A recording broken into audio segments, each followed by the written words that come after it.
আমার নাম প্রিয়া। এবং আপনার প্রশ্নগুলো ছিল খুবই বুদ্ধিমত্তার প্রশ্ন। হ্যাঁ, অবশ্যই। MashaAllah, خلاص. So if you believe. আপনি কি শাহাদা আরবিতে বলতে চান? আপনি আমার চোখ খুলে দিয়েছেন। যে কোনো কিছু অন্ধভাবে অনুসরণ না করা কতটা গুরুত্বপূর্ণ সেটা আমি এখন বুঝতে পারছি। আপনার নাম কি বোন? আমার নাম প্রিয়া। প্রিয়া, ঠিক আছে বোন। প্রথমেই আমি আপনাকে ধন্যবাদ জানাতে চাই। আপনি আমাকে বুঝতে সাহায্য করেছেন যে কোনো বিশ্বাস বা ধর্ম অন্ধভাবে অনুসরণ করা ঠিক নয়। মাশাআল্লাহ। এখন আমি বুঝতে পারছি কোনো বিশ্বাস সম্পর্কে প্রশ্ন করা কতটা জরুরি। কি অন্ধভাবে অনুসরণ করা উচিত আর কি করা উচিত নয় সেটা জানা দরকার। তাই আমার প্রশ্ন হলো, কেন নবী মুহাম্মদ সাল্লাল্লাহু আলাইহি ওয়াসাল্লামই কেবল শেষ নবী ছিলেন এবং কেন পথ প্রদর্শনের জন্য আর কেউ আসেননি এই পাপপূর্ণ পৃথিবীতে? বোন খুব ভালো একটি প্রশ্ন করেছেন। কেন নবী মুহাম্মদ সাল্লাল্লাহু আলাইহি সাল্লাম শেষ ও চূড়ান্ত রাসূল ছিলেন, কেন তারপরে আর কোনো রাসূল আসবেন না? এটি খুব ভালো একটি প্রশ্ন। মানুষ আমাকে আরও জিজ্ঞেস করে যে কেন নবী মুহাম্মদকে প্রথমে পাঠানো হয়নি এবং কোরআন প্রথমে নাজিল করা হয়নি, তাহলে সমস্যা হতো না। উভয় প্রশ্নই যুক্তিসঙ্গত, উভয়ই যুক্তিসঙ্গত। যেমন আমার ছেলে বলে যে আমি ডাক্তার হতে চাই, কেন আপনি আমাকে সরাসরি মেডিকেল কলেজে ভর্তি করান না? আমি বললাম, না বাবা, প্রথমে তোমাকে যেতে হবে আমার ছেলে নার্সারিতে, জুনিয়র কেজিতে, প্রথম শ্রেণীতে, দ্বিতীয় শ্রেণীতে, ধাপে ধাপে। সুতরাং আল্লাহ সুবহানাহু ওয়া তাআলা আমাদের স্রষ্টা, তিনি মানুষকে সবচেয়ে ভালো জানেন। তিনি জানেন চূড়ান্ত বার্তা কি। তিনি জানেন যে মানুষ শেষ ও চূড়ান্ত বার্তা গ্রহণ করার জন্য এখনো প্রস্তুত হয়নি। তাই পূর্ববর্তী সমস্ত ওহী যা এসেছিল, যদি আপনি নার্সারিতে যান, আপনি ABCD পড়েন এবং তারপর আপনি এগিয়ে যেতে থাকেন, তারপর গণিত 1 2 3 4, 2 + 2 = 4, তারপর আপনি অন্যান্য বিষয়ে পড়েন, গুণ, ভাগ, এবং আপনি বিকশিত হতে থাকেন। একইভাবে আল্লাহ সুবহানাহু ওয়া তাআলা জানতেন যে যখন মানুষ ছিল, প্রথমে তিনি তাদের বিকাশের উপর নির্ভর করে সহজ বার্তা দিয়েছিলেন এবং আল্লাহ মনে করেছিলেন 1400 বছর আগে সঠিক সময় ছিল যে এখন মানুষ বিকশিত হয়েছে কোরআন আত্মস্থ করার জন্য। কিন্তু কোরআনের সৌন্দর্য হলো আল্লাহ জানতেন যে মানুষ আরও বিকশিত হবে, কিন্তু নিম্নতম প্রয়োজনীয়তা ছিল কোরআন গ্রহণের 1400 বছর আগে। মানুষ সহস্র সহস্র এবং লক্ষ লক্ষ বছর ধরে আছে, আল্লাহ আলম আমরা জানি না। তাহলে আল্লাহ কি করলেন? আল্লাহ শেষ ও চূড়ান্ত বার্তা কোরআন এবং নাজিল করলেন শেষ ও চূড়ান্ত রাসূল সাল্লাল্লাহু আলাইহি সাল্লামকে। কারণ যখন শেষ বার্তা আসে তার একটা সময়কাল থাকে, এবং যখন শেষ রাসূল আসেন তিনি চূড়ান্ত রাসূল। সুতরাং আল্লাহ সুবহানাহু ওয়া তাআলা যখন তিনি শেষ ও চূড়ান্ত বার্তা নাজিল করলেন, আল্লাহ কোরআনে বলেন সূরা মায়েদা অধ্যায় নম্বর 5 আয়াত নম্বর 3, আজ আমি তোমাদের জন্য তোমাদের ধর্ম পূর্ণ করলাম এবং তোমাদের জন্য ইসলাম মনোনীত করলাম এবং তোমাদের প্রতি আমার অনুগ্রহ সম্পূর্ণ করলাম। আল্লাহ মানুষকে বলছেন এই দিনে, এটি ছিল কোরআনের শেষ আয়াত যা নাজিল হয়েছিল, আমি তোমাদের জন্য আমার ধর্ম পূর্ণ করেছি এবং তোমাদের জন্য ইসলাম মনোনীত করেছি। এখন আল্লাহ ধর্ম পূর্ণ করার পর নতুন কিছু যোগ করা যাবে না, কিছু বাদ দেওয়া যাবে না। যদি কিছু যোগ করা হয় তার মানে আগেরটি সম্পূর্ণ ছিল না। ঠিক আল্লাহ 5টি 10টি আঙুল দিয়েছেন, যদি আপনি একাদশটি যোগ করেন তবে এটি সম্পূর্ণ নয়। তাই আল্লাহ দিন পূর্ণ করেছেন এবং শেষ ও চূড়ান্ত ওহী কোরআন, শেষ ও চূড়ান্ত রাসূল মুহাম্মদ সাল্লাল্লাহু আলাইহি ওয়াসাল্লামের মাধ্যমে। এটা কোথায় উল্লেখ করা হয়েছে? যেমন আমি আমার বক্তব্যে বলেছি সূরা আহজাব অধ্যায় নম্বর 33 আয়াত নম্বর 40-এ, মা কানা মুহাম্মাদুন আবা আহাদিম মিন রিজালিকুম ওয়ালাকিন রাসূলুল্লাহ ওয়া খাতামুন নবিয়্যিন ওয়া কানা আল্লাহু বিকুল্লি শাইইন আলিমা। যে নবী মুহাম্মদ সাল্লাল্লাহু আলাইহি সাল্লাম তোমাদের কোনো পুরুষের পিতা নন, তবে তিনি আল্লাহর রাসূল এবং নবীদের মোহর। এখন যখন আল্লাহ শেষ ও চূড়ান্ত বার্তা নাজিল করলেন, মানুষ বিকশিত হতে থাকে এবং আমরা কোরআন আরো ভালোভাবে বুঝি। বিজ্ঞান উন্নত হয়েছে, আমরা এখন যেভাবে কোরআন বুঝি, আমরা কোরআনের কিছুটা ভালো বুঝি কারণ বিজ্ঞান উন্নত হয়েছে, কিন্তু বার্তা একই। এখন যেহেতু বার্তা পরিবর্তন হবে না, তাই আমাদের কোনো রাসূলের প্রয়োজন নেই। তাহলে আল্লাহ কি করেন? আল্লাহ মুসলিমদের বলেন, মুসলিম উম্মাহকে বলেন যে এখন তোমাদের দায়িত্ব যে বার্তা পৌঁছে দেওয়া। এবং আমি আমার আলোচনায় বলেছি, আল্লাহ সূরা ইমরান অধ্যায় নম্বর 3 আয়াত 110-এ বলেন, তোমরা সর্বোত্তম জাতি, মানুষের কল্যাণের জন্য আবির্ভূত হয়েছো। সুতরাং যেহেতু আর কোনো রাসূল আসবেন না, কারণ যদি কোনো রাসূল আসেন তাহলে একটি বার্তা থাকতে হবে। সুতরাং ওলামারা, দায়ীরা, যাদের অগাধ জ্ঞান আছে, এবং দায়ীরা যারা বার্তা পৌঁছে দেন, তারাই মশাল বাহক, তারা বার্তা পৌঁছে দেন মানুষকে বোঝানোর জন্য। তাই আমাদের দায়িত্ব বিশ্বের বিভিন্ন প্রান্তে যাওয়া এবং সমগ্র মানব জাতির কাছে বার্তা পৌঁছে দেওয়া। তাই কেউ বলতে পারবে না যে বার্তা আমাদের কাছে পৌঁছায়নি। এখন একবার চূড়ান্ত বার্তা সেখানে থাকলে আল্লাহ একটা সময়কাল দেন। আমরা জানি না পৃথিবী কবে শেষ হবে, তার একটা সময়কাল আছে। আমরা জানি না, আল্লাহ জানেন কবে পৃথিবী শেষ হবে, কেবল আল্লাহ জানেন। কিন্তু পৃথিবী ধ্বংসের কিছু আলামত আছে। হাদিসে ছোট আলামত এবং বড় আলামত আছে। ছোট আলামতের মধ্যে আমার ফেসবুক পেজে আমি 7টি বড় আলামত দিয়েছি। ছোট আলামতের মধ্যে প্রথম আলামতগুলোর মধ্যে একটি হলো পৃথিবী ধ্বংসের ছোট আলামত হলো শেষ ও চূড়ান্ত রাসূল নবী মুহাম্মদ সাল্লাল্লাহু আলাইহি ওয়াসাল্লামের আগমন। এটি একটি ছোট আলামত যে এখন পৃথিবী শেষ হতে যাচ্ছে। কিন্তু কত সময় লাগবে আল্লাহু আলাম। 100 বছর, 200 বছর, 1000 বছর, 10,000 বছর, আমরা জানি না। সুতরাং এটি ছিল প্রথম ছোট আলামত, শেষ ও চূড়ান্ত রাসূলের আগমন। পৃথিবী ধ্বংসের প্রথম কয়েকটি আলামত, প্রাথমিক আলামত হলো মুহাম্মদ সাল্লাল্লাহু আলাইহি ওয়াসাল্লামের আগমন। তারপর আরো অনেক আলামত আছে, আপনারা আমার ফেসবুকে যেতে পারেন। তারপর বড় আলামতগুলো শুরু হবে। সুতরাং আল্লাহ নতুন কোনো রাসূল পাঠাননি, কারণ কোরআন হলো শেষ ও চূড়ান্ত বার্তা। নতুন কোনো বার্তা নেই, নতুন কোনো রাসূল নেই। কিন্তু আল্লাহ নিশ্চিত করেছেন যে তিনি মুসলিম উম্মাহকে বলেছেন যে আমাদের অন্যদের কাছে বার্তা পৌঁছে দিতে হবে। এবং তিনি বলেছেন যে মুসলমানের জন্য সবচেয়ে ভালো পেশা হলো একজন দায়ীর, যা আমি আমার আলোচনায় টাচ করেছি। নবী মুহাম্মদ সাল্লাল্লাহু আলাইহি ওয়াসাল্লাম ছিলেন শেষ রাসূল, এবং আমি আমার আলোচনায় বলেছি যেহেতু তিনি ছিলেন শেষ রাসূল, তিনি ছিলেন রাহমাতুল লিল আলামিন। যদি না হতেন তাহলে তিনি কেবল আরব বর্ষের রহমত হতেন। ঠিক, যদি আরেকজন রাসূল আসতেন তাহলে হয়তো তিনি কেবল একদল মানুষের জন্য হতেন, সম্ভবত আরব বর্ষের জন্য। মনে করেন কোরআন হয়তো 100 বছর, 1000 বছর, 2000 বছরের জন্য, আমরা জানি না। সুতরাং যেহেতু আল্লাহ বলেছেন এটি শেষ ও চূড়ান্ত ওহী এবং নবী মুহাম্মদ সাল্লাল্লাহু আলাইহি ওয়াসাল্লাম শেষ ও চূড়ান্ত রাসূল, তাই এটি সমগ্র মানব জাতির জন্য।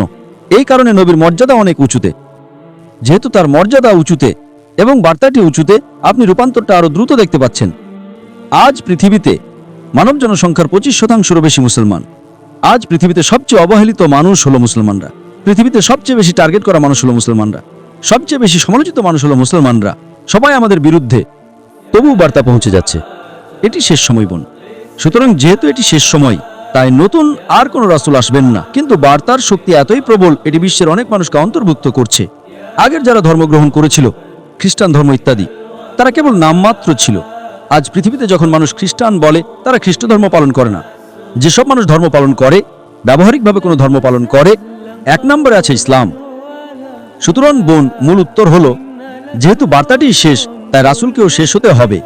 কিন্তু বার্তাটি এতই শক্তিশালী এবং রাসূল এতই প্রেমময়, এতই শক্তিশালী, এতই সার্বজনীন, যেটি বিশ্বকে পরিবর্তন করছে।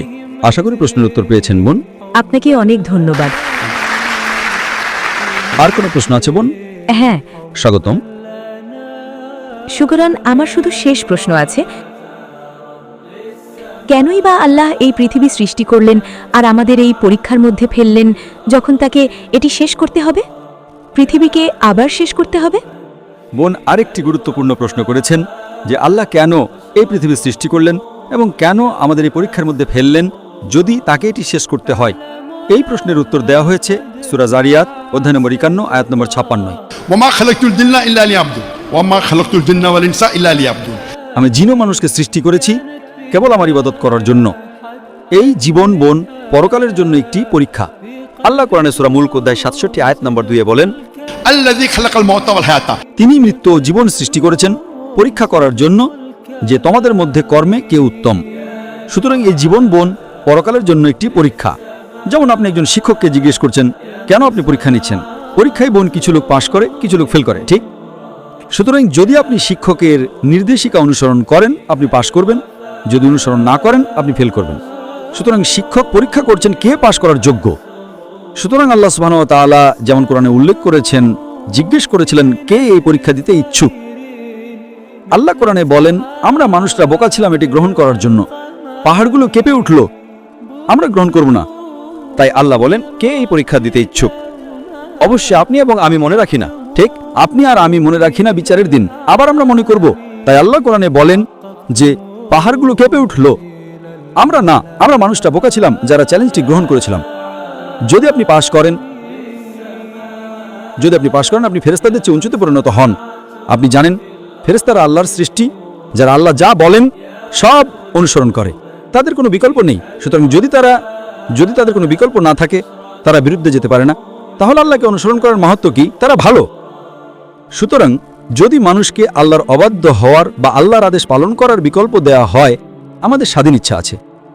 যদি আমরা আল্লাহর আদেশ পালন করি স্বাধীন ইচ্ছে দেওয়ার পরও, তবে আমরা ফেরেশতাদের চেয়ে উঁচুতে পরিণত হই। যদি পালন না করি আমরা নিচে যাই। তাই আল্লাহ আমাদের জিজ্ঞেস করলেন, তোমরা কি সেই পরীক্ষা দিতে চাও যেখানে অন্যরা সবাই মুসলিম, গাছ মুসলিম, পাহাড় মুসলিম, তারাওরা মুসলিম? মুসলিম মানে যে নিজের ইচ্ছাকে ঈশ্বরের কাছে সমর্পণ করে। তাদের স্বাধীন ইচ্ছে নেই, কেবল জিন এবং মানুষের স্বাধীন ইচ্ছা আছে। সুতরাং যদি আপনার স্বাধীন ইচ্ছে থাকে এবং আপনি আল্লাহর অবাধ্য হন, আপনি জাহান্নামে যান। যদি আদেশ পালন করেন আপনি সর্বোচ্চ উচ্চতে পরিণত হন। যদি ব্যর্থ হন তবে আমরা ছিলাম সেই মানুষ যারা বলেছিলাম আমরা পরীক্ষা দিতে চাই। সুতরাং আল্লাহ সুবহানাহু ওয়া তাআলা একটি নতুন সৃষ্টি তৈরি করলেন, মানুষ যাদের নিজস্ব স্বাধীন ইচ্ছে ছিল, এবং আমরা এটি বেছে নিয়েছিলাম। এখন বোন আমরা পরীক্ষার মধ্য দিয়ে যাচ্ছি এবং পথপ্রদর্শক হলো কোরআন। মানুষের নির্দেশিকা ম্যানুয়াল হলো কোরআন। যখন আপনি কোনো পরীক্ষায় অংশ নেন তখন একটি পাঠ্যপুস্তক থাকে, ঠিক? পরীক্ষার পাঠ্যপুস্তক হলো কোরআন, আর কোরআনের নির্দেশিকা হলো সহিহ হাদিস। সুতরাং বোন আমরা এই পৃথিবীতে একটি পরীক্ষার মধ্য দিয়ে যাচ্ছি, পরকালের জন্য পরীক্ষা, এবং সেই কারণেই আমরা উচ্চ নম্বর পাওয়ার চেষ্টা করছি। যদি আমরা পাই, আমরা পাশ করি, আমরা জান্নাতে যাব। যদি আমরা ফেল করি আমরা জাহান্নামে যাব। সেই কারণে আমরা বলি যে শুধু 5 নম্বর পাওয়ার জন্য ন্যূনতম জিনিস হলো এক ঈশ্বরে বিশ্বাস করা, এবং বিশ্বাস করা নবী মুহাম্মদ সাল্লাল্লাহু আলাইহি ওয়াসাল্লাম ঈশ্বরের বার্তাবাহক। অন্তত আপনি প্রবেশ করেন, যদি আপনি স্কুলে প্রবেশ করেন অন্তত আপনার পাশ করার সম্ভাবনা থাকে, এবং তারপর আপনি হয়তো দ্বিতীয় শ্রেণী, প্রথম শ্রেণী ডিস্টিংশন পেতে পারেন, কিন্তু অন্তত আপনাকে প্রবেশ করতে হবে বোন। হ্যাঁ আমি করি। আপনি কি বিশ্বাস করেন নবী মুহাম্মদ ঈশ্বরের বার্তাবাহক? হ্যাঁ আমি করি। আপনি কি বিশ্বাস করেন মূর্তি পূজা ভুল? হ্যাঁ অবশ্যই। MashaAllah, خلاص.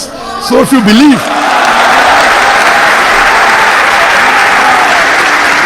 সুতরাং যদি আপনি বিশ্বাস করেন যে ঈশ্বর একজন, এবং আপনি বিশ্বাস করেন মূর্তি পূজা ভুল, এবং আপনি বিশ্বাস করেন যে নবী মুহাম্মদ সাল্লাল্লাহু আলাইহি সাল্লাম আল্লাহর রাসূল, তবে আমার মতে আপনি একজন মুসলিম। বোন আপনি কি শাহাদা বলতে চান? আপনি কি শাহাদা আরবিতে বলতে চান? এগুলো আনন্দের অশ্রু বোন। আপনি কি শাহাদা আরবিতে বলতে চান? Yes. yes? MashaAllah. Takbir.